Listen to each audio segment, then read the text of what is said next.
నా ప్రభువును రక్షకుడైన యేసుక్రీస్తు వారి నామములో ఈ మాటలు వింటున్న ఆత్మీయ కుటుంబ సభ్యులందరికీ నా యొక్క హృదయపూర్వక వందనాలు. అందరూ బాగున్నారు కదా? ప్రభు కృపను బట్టి మీరంతా క్షేమముగా ఉన్నారని నమ్ముతా ఉన్నాను. మీ ప్రార్థన అవసరతలుంటే మాకు తెలియచేయండి. మీకోసం ప్రార్థిస్తాం. ఈరోజు నా కోసం ఆత్మీయ కార్యక్రమానికి మిమ్మల్ని అందరినీ ప్రేమపూర్వకంగా ఆహ్వానిస్తా ఉన్నాను. చిన్న ప్రార్థన చేసుకుని ఈ దిన వాక్యాన్ని ధ్యానం చేద్దాం. పరిశుద్ధుడా, ప్రేమగల తండ్రి, గొప్ప దేవుడా, కనికరము గల దేవా, నీకు వందనాలు ప్రభా.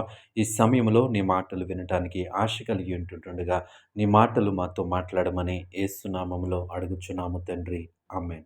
ఈరోజు దేవుని వాక్యము రోమీయులకు రాసిన పత్రిక 8వ అధ్యాయము 31వ వచనము. దేవుడు మన పక్షమునుండగా మనకు విరోధి ఎవడు? ఈ వాక్య భాగాన్ని మనం పరిశీలన చేసినప్పుడు మన పక్షముగా ఎవరు ఉన్నారంటే దేవుడైనటువంటి యెహోవా మన పక్షముగా ఉన్నాడు. మన పక్షముగా ఉండగా మనకు విరోధి ఎవడు? దేవుని వాక్యం సెలవిస్తూ ఉంది. దేవుడు నీ పక్షముగా నా పక్షముగా ఉన్నప్పుడు మనకు విరోధంగా ఎవరు కూడా ఉండరు.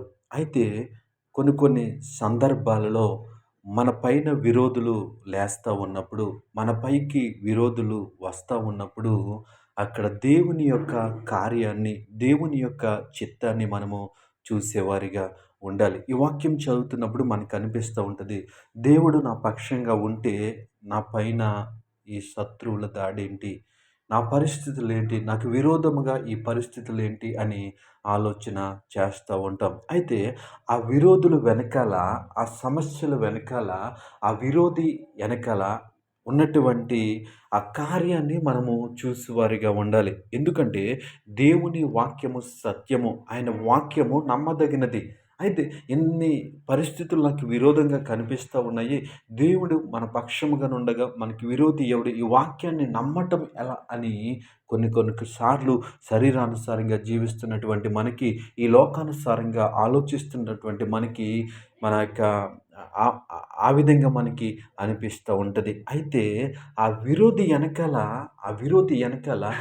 ఉన్నటువంటి కార్యాన్ని, దేవుని కార్యాన్ని మనము చూసేవారిగా ఉండాలి. ఎందుకంటే ఆ యొక్క ఇశ్రాయేలు ప్రజల మీదకి ఆ యొక్క గొలియాతు వచ్చి అనేక దినములుగా వారిని ఇబ్బంది పెడతా ఉన్నాడు.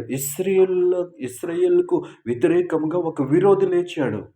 అయితే ఆ విరోధి లేచినప్పుడు, ఆ విరోధి వచ్చినప్పుడు దావీదును దేవుడు అక్కడ అద్భుతంగా, ఆశ్చర్యకరంగా వాడుకున్నట్లుగా మనము చూస్తూ ఉన్నాం. ఈ వాక్యం వింటున్న ప్రియ సహోదరి, సహోదరుడా, నీ జీవితంలో, నా జీవితంలో మనకు విరోధముగా వస్తున్న వాటిని చూసి దేవుని వాక్యము నా జీవితంలో ప్రభావితం చేయట్లేదు అని నిరాశలోకి వెళ్ళేవారిగా ఉండకూడదు. ఎందుకంటే ప్రతి విరోధి వెనకాల, ప్రతి విరోధ భావము వెనకాల దేవుని యొక్క ఉద్దేశము, దేవుని యొక్క చిత్తము మనకి కనిపిస్తుంది. దాన్ని వెతుకువారిగా ఉండాలి. అంతేగాని వాక్యాన్ని మనము తక్కువ చేసేవారిగా ఉండకూడదు. ఈ వాక్యం వింటున్న నా ప్రియ సహోదరి, సహోదరులారా, దేవుని వాక్యం సెలవిస్తూ ఉంది. దేవుడు మన పక్షముగా నుండగా మనకి విరోధి ఎవడు? ఈరోజు ఏది నీకు నాకు విరోధిగా కనిపిస్తూ ఉంది? ఆర్థిక పరిస్థితుల, ఉద్యోగం, కుటుంబ సమస్యల, వీటన్నింటి వెనకాల దేవుని యొక్క హస్తము, కాపుదల మనకున్నది.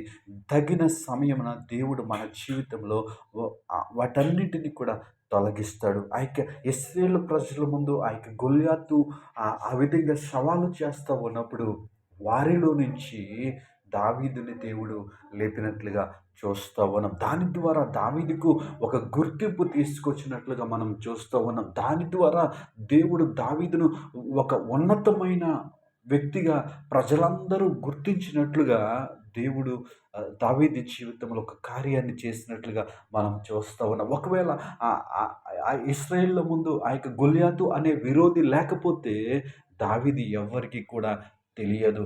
దావీదుని ఆ లోకమంతటికి, ఆ ప్రజలందరికీ, ఆ దేశమంతటికి తెలుసులాగున దేవుడు ఆ విరోధిని తీసుకొచ్చినట్లుగా మనము అర్థం చేసుకోగలము. కాబట్టి ఈ వాక్యం వింటున్న నా ప్రియ సహోదరి, సహోదరుడా, నీకున్నటువంటి విరోధ పరిస్థితులను బట్టి, నీకున్నటువంటి విరోధిని బట్టి నేను కృంగిపోకుండా దేవుని యందు విశ్వాసం ఉంచి ముందుకు సాగుదాం.